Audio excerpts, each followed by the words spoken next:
देखिए, जहाँ तक विषय है उत्तर प्रदेश की अगर बात कर ली जाए तो उत्तर प्रदेश में अगर कुछ हो रहा है तो विकास हो रहा है और देश में अगर कुछ हो रहा है तो विकास हो रहा है। मोदी के नेतृत्व में अभूतपूर्व तरीके से डेवलपमेंट हो रहा है और मेन चीज है किसान की बात होनी चाहिए, गरीब की बात होनी चाहिए और उसके साथ साथ जो काम किए गए हैं उस आधार पर बात होनी चाहिए। रिपोर्ट कार्ड के आधार पर बात होनी चाहिए, ना कि केवल बयानबाजी होनी चाहिए। और जहां तक विषय सोनम वांगचुक का और उसके साथ साथ जिस तरीके से विषय अगर लद्दाख की पर्टिकुलरली बात कर ली जाए, जम्मू कश्मीर की बात कर ली जाए तो ये बिल्कुल स्पष्ट है। जम्मू कश्मीर राज्य में शांति रहे इसकी हम चिंता करते हैं, लद्दाख में शांति रहे इसकी हम चिंता करते हैं। 370-35 एकड़ टंग के चोट पर हटाने का कार्य भारतीय जनता पार्टी के नेतृत्व में, के सरकार के नेतृत्व में स्पष्ट रूप से हुआ, ये बिल्कुल स्पष्ट है।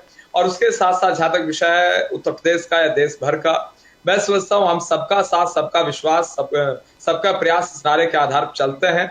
एक भारत श्रेष्ठ भारत की उत्तम उत्तर प्रदेश की बात करते हैं, नंबर एक उत्तर प्रदेश की बात करते हैं।